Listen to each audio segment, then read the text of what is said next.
الحمد لله رب العالمين والصلاة والسلام على نبينا محمد وعلى آله وصحبه أجمعين۔ سامعین کرام، مسنون یہ ہے کہ تازہ یا خشک کھجور سے روزہ افطار کیا جائے۔ اگر کھجور میسر نہ ہو تو پانی سے روزہ افطار کر لیا جائے۔ رسول اللہ صلی اللہ علیہ وسلم کا فرمان ہے، اذا افطر احدكم فليفطر على تمر فإن لم يجد فليفطر على ماء فإنه طهور، رواہ ابو داود والترمذی۔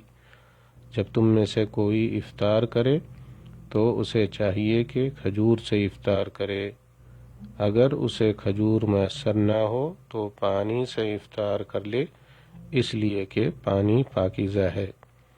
ابن القیم رحمہ اللہ فرماتے ہیں، رسول اللہ صلی اللہ علیہ وسلم کھجور سے روزہ کھولنے کی ترغیب دلاتے تھے اور فرماتے تھے، اگر کھجور نہ ملے تو پانی سے روزہ کھولو۔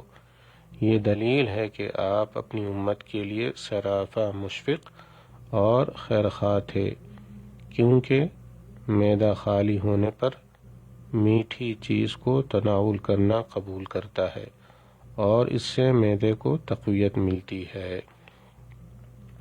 افطار میں اسراف سے بچا جائے، کیونکہ یہ مذموم ہے۔ اللہ تعالیٰ کا فرمان ہے، وَكُلُوا وَاشْرَبُوا وَلَا تُسْرِفُوا إِنَّهُ لَا يُحِبُّ الْمُسْرِفِينَ، سورۃ الاعراف۔ کھاؤ پیو اور حد سے مت نکلو، بے شک اللہ حد سے نکل جانے والوں کو پسند نہیں کرتا ہے۔ سامعین کرام، روزہ افطار کر لینے پر یہ دعا پڑھنا مسنون ہے، ذهب الظمأ وابتلت العروق وثبت الأجر إن شاء اللہ۔ پیاس بجھ گئی، رگیں تر ہو گئیں اور اجر بھی انشاءاللہ حاصل ہوگا۔ السلام علیکم ورحمۃ اللہ وبرکاتہ۔